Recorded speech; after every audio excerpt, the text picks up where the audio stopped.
दोस्तों आप सभी का बहुत बहुत स्वागत है हमारे चैनल में। इस वीडियो के अंदर अभी हम लोग लूसेंट सामान्य ज्ञान इससे रिलेटेड जो है इम्पोर्टेंट 40+ क्वेश्चन इस वीडियो में देखने वाले हैं, जो कि आपके आने वाले एग्जाम से railway, group D, SSC, UP police, लेखपाल और आने वाले सभी प्रतियोगिता परीक्षा के लिए काफ़ी इम्पोर्टेंट है। तो दोस्तों आप इस वीडियो को बहुत ध्यान से लास्ट तक देखिए। चैनल पर नया है तो चैनल को सब्सक्राइब कर बेल आइकन यानी जो घंटे का निशान है इसे ज़रूर सेंड कर दें, ठीक है।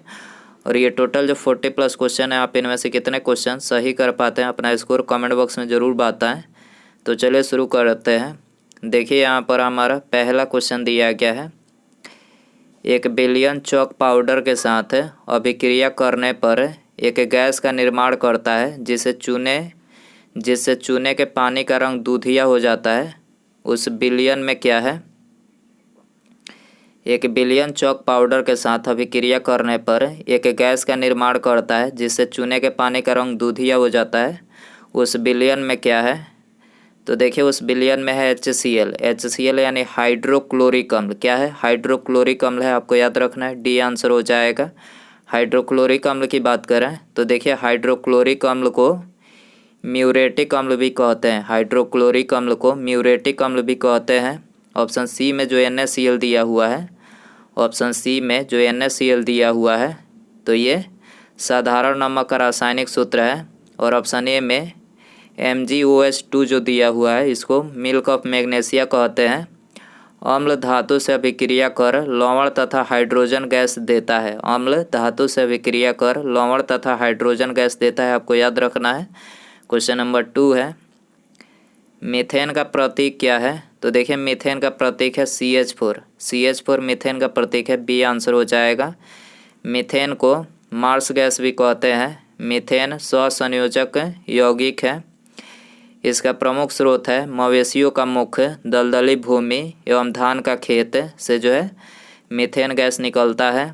कोयले खदानों में विस्फोटक मतलब विस्फोट का मुख्य कारण है मीथेन, ठीक है। कोयला खदानों में विस्फोट का मुख्य कारण क्या है? मीथेन है। मीथेन एल्केन श्रेणी का प्रथम यौगिक है। एल्केन का सामान्य सूत्र क्या है? तो देखिए एल्केन का सामान्य सूत्र है CnH2n+2। CnH2n+2 जो है ये एल्केन का सामान्य सूत्र है।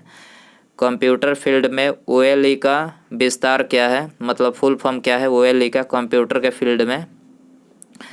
तो ऑब्जेक्ट लिंकिंग एंड एम्बेडिंग जो है इसका फुल फॉर्म है। ऑब्जेक्ट लिंकिंग एंड एम्बेडिंग जो है इसका OLE का फुल फॉर्म है। करेक्ट आंसर ऑप्शन ए हो जाएगा। क्वेश्चन नंबर 4 है, बल की SI इकाई यानी SI यूनिट क्या है? तो करेक्ट आंसर डी हो जाएगा। न्यूटन जो है बल का SI यूनिट है। बल की CGS इकाई पूछा जाए तो CGS इकाई डाइन है। खगोलीय दूरी व्यक्त करने की इकाई क्या है? प्रकाश वर्ष है। मैग्नेटिक फ्लक्स का SI मात्रक क्या है? वेबर है। 1 न्यूटन बराबर 10 के पावर 5 डाइन होता है। दाब का SI मात्रक क्या है? पास्कल है। दाब का SI मात्रक क्या है? पास्कल है। केल्विन पैमाने पर पानी का हिमांक क्या है? केल्विन पैमाने पर पानी का हिमांक क्या है? तो देखिए पानी का हिमांक है 273.15 केल्विन। सी आंसर हो जाएगा। क्वेश्चन नंबर 16 है, भारत का पहला उपग्रह आर्यभट्ट अंतरिक्ष यान कब प्रक्षेपित किया गया? भारत का पहला उपग्रह आर्यभट्ट अंतरिक्ष यान कब प्रक्षेपित किया गया? तो देखिए ये प्रक्षेपित किया गया 19 अप्रैल 1975 को। करेक्ट आंसर ये हो जाएगा। भारत का प्रथम परमाणु रिएक्टर कौन सा है? अप्सरा भारत का प्रथम परमाणु रिएक्टर है। भारत का प्रथम प्रक्षेपास्त्र पृथ्वी है। 3 अप्रैल 1984 को राकेश शर्मा अंतरिक्ष में जाने वाले प्रथम भारतीय बने। 3 अप्रैल 1984 को राकेश शर्मा अंतरिक्ष में जाने वाले प्रथम भारतीय बने। याद रखना है आपको। कोशिका की खोज किसने की? वेरी इंपॉर्टेंट, काफ़ी इजी क्वेश्चन है। कोशिका की खोज किसने की? रॉबर्ट हुक ने की थी। सी आंसर हो जाएगा। भारत का सबसे नया नाभिकीय ऊर्जा संयंत्र कौन सा है? भारत का सबसे नया नाभिकीय ऊर्जा संयंत्र कौन सा है? कुंडलकुलम है। कुंडनकुलम है। डी आंसर हो जाएगा। बरगद के पेड़ का वनस्पति नाम क्या है? बरगद के पेड़ का वनस्पतिक नाम क्या है? तो देखिए इसका वनस्पतिक नाम है फाइकस बघलेंसिस। फाइकस बघलेंसिस जो है इसका वनस्पतिक नाम है बरगद का। सी आंसर हो जाएगा। व्यापगत का सिद्धांत नीति किसने तैयार की थी? व्यापगत का सिद्धांत नीति किसने तैयार की थी? तो देखिए ये तैयार की थी लॉर्ड डलहौजी ने। ठीक है, आंसर हो जाएगा सी। क्वेश्चन नंबर 11 है, इलेक्ट्रॉनिक रूप से सामान खरीदना या बेचना डैश नाम से जाना जाता है। तो इलेक्ट्रॉनिक रूप से सामान खरीदना या बेचना इसको क्या बोला जाता है? E commerce. ई कॉमर्स बोला जाता है। बी आंसर हो जाएगा। क्वेश्चन नंबर 12 है, अंग्रेज़ों ने मैसूर के साथ कितने युद्ध लड़े थे? तो देखिए अंग्रेज़ों ने मैसूर के साथ जो है ये 4 युद्ध लड़े थे। 4 युद्ध, 4 आंग्ल मैसूर युद्ध हुआ था। ठीक है, अंग्रेज़ों ने मैसूर के साथ लड़े थे 4 युद्ध। ठीक है, पहला मैसूर युद्ध 1767 से 69 तक चला था। दूसरा 1780 से 84 तक। तीसरा 1790 से 92 तक। और चौथा आंग्ल मैसूर जो युद्ध हुआ था 1799 ईस्वी में हुआ था। आपको याद रखना है 4 मैसूर युद्ध अंग्रेज़ों ने लड़े थे मैसूर से। ठीक है, नोबेल पुरस्कार कितनी श्रेणियों में दी जाती है? नोबेल पुरस्कार की कितनी श्रेणियाँ होती है? 6 श्रेणियाँ होती है। करेक्ट आंसर ये हो जाएगा। 6 श्रेणियाँ यहाँ पर हमने लिख रखे हैं। साहित्य के क्षेत्र में 19 से 1 से दिया जा रहा है। भौतिकी के क्षेत्र में इसमें भी 19 से 1 से दिया जा रहा है। रसायन के क्षेत्र में 19 से 1, इसमें भी 19 से 1 से दिया जा रहा है। चिकित्सा विज्ञान में 19 से 1 से दिया जा रहा है। शांति के क्षेत्र में 19 से 1 से दिया जा रहा है। और अर्थशास्त्र के क्षेत्र में 1969 से दिया जा रहा है। आपको याद रखना है। फेसबुक के संस्थापक कौन है? फेसबुक के संस्थापक कौन है? Mark Zuckerberg. फेसबुक के संस्थापक कौन है? Mark Zuckerberg. ठीक है, और इसका भी हाल ही में नाम जो है चेंज किया गया है, मेटा जो है इसका भी हाल ही में इसका नाम बदलकर मेटा रखा गया है। आपको याद रखना है। माइक्रोसॉफ्ट के संस्थापक पूछा जाए, बिल गेट्स है। ईमेल के आविष्कारक रे टॉमलिंसन ईमेल के आविष्कारक हैं। यूट्यूब के संस्थापक पूछा जाए, जावेद करीम, चार्ड हले और स्टीव चेन। ठीक है, इन्होंने यूट्यूब की स्थापना की थी। वर्ल्ड वाइड वेब WWW के आविष्कारक टिम बर्नर्स-ली है। याद रखना है। स्वच्छ भारत मिशन कब शुरू किया गया था? स्वच्छ भारत मिशन 2 अक्टूबर 2014 को शुरू किया गया था। करेक्ट आंसर ये हो जाएगा। दहेज प्रतिषेध अधिनियम कब लागू किया गया था? तो ये लागू किया गया था 1961 में। डी आंसर हो जाएगा। 17 है, 2011 की जनगणना के अनुसार भारत का सर्वाधिक साक्षर राज्य कौन सा है? तो ये है केरल। केरल में साक्षरता दर सबसे अधिक है। इसके अलावा 2011 की जनगणना के अनुसार सर्वाधिक साक्षरता वाले 5 राज्य हैं। सबसे ज़्यादा जो साक्षरता वाला राज्य है वो है केरल, इसमें 94% साक्षरता दर है। मिजोरम उसके बाद है 91.3% साक्षरता दर। गोवा में 88.71%। त्रिपुरा में 87.2%। हिमाचल प्रदेश में 82.8% है साक्षरता दर।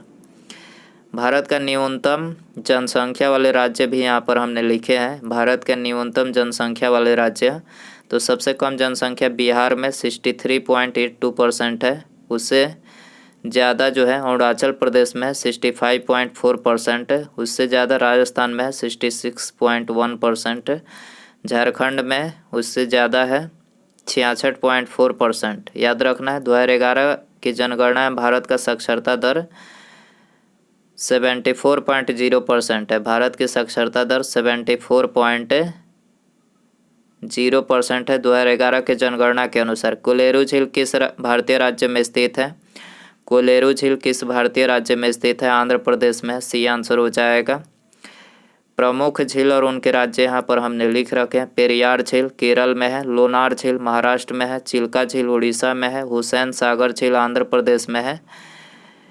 डिडवाना झील राजस्थान में है। लोकटक झील मणिपुर में है। पुलिकट झील तमिलनाडु में है। खुरपाताल झील उत्तराखंड में है। याद रखना है। कौन बच्चे को जन्म देते ही मर जाता है? कौन बच्चे को जन्म देते ही मर जाता है? तो बिच्छू जो है बच्चे को जन्म देते ही मर जाता है। बी आंसर हो जाएगा। गदर पार्टी के सह संस्थापक कौन थे? गदर पार्टी के सह संस्थापक लाला हरदयाल थे। बी आंसर हो जाएगा।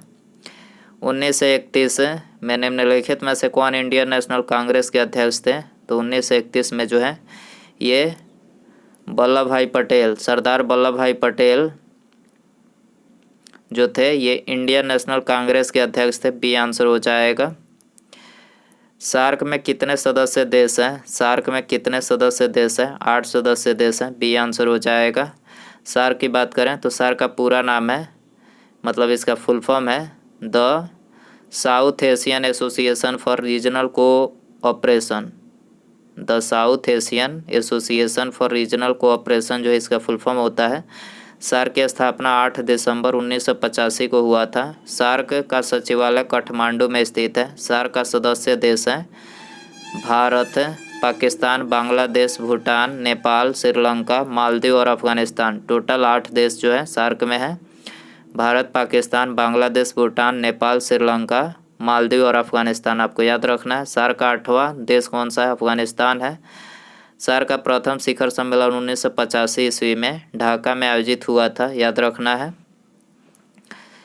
भारतीय राष्ट्रीय कांग्रेस का पहला अधिवेशन कब किया गया था? तो पहला अधिवेशन जो है दिसंबर 1885 में किया गया था। डी आंसर हो जाएगा। कांग्रेस की स्थापना 28 दिसंबर 1885 ईस्वी में बॉम्बे के गोकुलदास तेजपाल संस्कृत महाविद्यालय में किया गया था। कांग्रेस के प्रथम अधिवेशन की अध्यक्षता व्योमेश चंद्र बनर्जी ने किया। इस अधिवेशन में 72 प्रतिनिधियों ने भाग लिया था। कांग्रेस के जनक एओ ह्यूम को माना जाता है। कांग्रेस का दूसरा अधिवेशन कोलकाता में 1886 ईस्वी में दादा भाई नौरोजी की अध्यक्षता में हुआ था। कांग्रेस का तीसरा अधिवेशन 1887 में मद्रास में बदरुद्दीन तैयब जी की अध्यक्षता में हुआ था। कांग्रेस का चौथा अधिवेशन 1888 ईस्वी में इलाहाबाद में जॉर्ज यूले की अध्यक्षता में हुआ था। कांग्रेस का प्रथम 4 अधिवेशन की अध्यक्षता क्रमशः हिंदू, फारसी, मुस्लिम और ईसाई धर्म के व्यक्तियों द्वारा किया गया था। ठीक है। 24 है भारतीय अंतरिक्ष अनुसंधान समिति का गठन कब किया गया था? तो इस समिति का गठन 1962 में किया गया था। बी आंसर हो जाएगा। स्वर्णिम चतुर्भुज परियोजना का शुभारंभ किसने किया था? तो देखिए इसका शुभारंभ जो है अटल बिहारी वाजपेयी जी ने किया था। डी आंसर हो जाएगा। 26 है आर के नारायण का पहला उपन्यास इनमें से कौन सा है? आर के नारायण का पहला उपन्यास इनमें से कौन सा है? तो पहला उपन्यास जो है Swami and friends. Swami and friends जो है इनका पहला उपन्यास है। बी आंसर हो जाएगा। निम्नलिखित में से भूतपूर्व आंध्र प्रदेश का शास्त्रीय नृत्य कौन सा है? भूतपूर्व आंध्र प्रदेश का शास्त्रीय नृत्य कौन सा है? तो यह है कुचिपुड़ी। ठीक है, आंसर हो जाएगा डी। राज्यसभा में कितने सदस्य होते हैं? राज्यसभा में कितने सदस्य होते हैं? तो देखिए इनमें जो है 250 सदस्य होते हैं। डी आंसर हो जाएगा। और अभी वर्तमान में राज्यसभा में वर्तमान में 245 सदस्य हैं। राज्यसभा का गठन अनुच्छेद 80 के अंतर्गत किया गया है। राज्यसभा का गठन 1952 ईस्वी में किया गया था। राज्यसभा में सर्वाधिक सदस्य उत्तर प्रदेश से निर्वाचित होते हैं। राज्यसभा संसद का उच्च सदन है, आपको याद रखना है। और राज्यसभा जो है ये एक अस्थाई सदन है। अस्थाई सदन है राज्यसभा। और लोकसभा जो है अस्थाई सदन है। राज्यसभा भंग नहीं किया जा सकता है, जबकि लोकसभा को भंग किया जा सकता है। भारत के संविधान के किस भाग में भारत के नागरिकों के मौलिक अधिकार मौजूद है? तो किस भाग में जो है भारत के नागरिकों के मौलिक अधिकार मौजूद है? भाग 3 में मौजूद है। करेक्ट आंसर ये हो जाएगा। यहाँ पर कुछ हमने संविधान के विषय, भाग और अनुच्छेद लिख रखे हैं जो एग्जाम के लिए इम्पोर्टेंट है। संघ और एवं उनके क्षेत्र भारतीय संविधान के भाग 1 में और अनुच्छेद 1 से 4 तक में वर्णित है। नागरिकता की बात करें अनुच्छेद 2 में भाग 2 में अनुच्छेद 5 से 11 तक में वर्णित है। मौलिक अधिकार भाग 3 में 12 से 35 तक में उल्लेखित है। राज्य के नीति निर्देशक तत्व भाग 4 में अनुच्छेद 36 से 51 तक में वर्णित है। संघीय शक्ति का विस्तार भाग 5 में अनुच्छेद 52 से 1 से 51 तक में वर्णित है। राज्य शक्ति का विस्तार भाग 6 में अनुच्छेद 152 से 237 तक में वर्णित है। पंचायती राज भाग 9 में अनुच्छेद 243 से 243 तक में वर्णित है। आपातकालीन उपबंध भाग 18 में अनुच्छेद 252 से 360 में मतलब उल्लेखित है। संविधान का संशोधन प्रक्रिया भाग 20 में अनुच्छेद 368 में उल्लेखित है। याद रखना है आपको। सेवा क्षेत्र किसी अर्थव्यवस्था के डैश का हिस्सा है। सेवा क्षेत्र अर्थव्यवस्था के डैश का हिस्सा है, तो ये अर्थव्यवस्था के तृतीय क्षेत्र का हिस्सा है। सी आंसर हो जाएगा। ताजमहल परिसर का निर्माण लगभग कब शुरू किया गया था? ताजमहल परिसर का निर्माण कब शुरू किया गया था? 1632 में शुरू किया गया था। डी आंसर हो जाएगा। लक्षद्वीप समूह और अंडमान निकोबार द्वीप समूह के समुद्र तट सहित भारत के समुद्र तट की लगभग कुल लंबाई क्या है? तो देखिए इसकी जो कुल लंबाई है वो है 75 से 17 किलोमीटर। लक्षद्वीप समूह और अंडमान निकोबार द्वीप समूह के समुद्र तट सहित भारत के समुद्र तट की लगभग कुल लंबाई क्या है? 75 से 17 किलोमीटर है इसकी कुल लंबाई। बी आंसर हो जाएगा। भारत रत्न का प्रावधान कब पेश किया गया था? भारत रत्न का प्रावधान कब पेश किया गया था? 1954 में पेश किया गया था। सी आंसर हो जाएगा। भारत रत्न पुरस्कार को 1977 में जनता दल सरकार ने बंद कर दिया था। 1977 में इसे जनता दल सरकार ने बंद कर दिया था। 1980 में कांग्रेस सरकार ने इसे पुनः प्रारंभ किया। ठीक है, 77 में जनता दल सरकार ने बंद किया और 1980 में कांग्रेस सरकार ने इसे पुनः प्रारंभ किया। भारत रत्न पुरस्कार सर्वप्रथम सर्वपल्ली राधाकृष्णन, सी राजगोपालाचारी और सी बी रमन को दिया गया था। 1980 में भारत रत्न मदर टेरेसा को दिया गया। भारत रत्न का सबसे बड़ा सिविल पुरस्कार है। भारत रत्न भारत का सबसे बड़ा सिविल पुरस्कार है। भारत रत्न 2 विदेशी नागरिकों को भी दिया जा चुका है। पहला खान अब्दुल गफ्फार खान 1987 में और दूसरा नेल्सन मंडेला 1990 में इनको दिया जा चुका है। विदेशी आदमियों को मतलब 2 विदेशी नागरिकों को दिया जा चुका है 87 में और 90 में। याद रखना है। यदि हम ठोस वस्तु को गर्म करें तो किस भाग में सर्वाधिक प्रतिशत वृद्धि होगी? तो ये आयतन में जो है सर्वाधिक प्रतिशत वृद्धि होगी। ये आंसर हो जाएगा।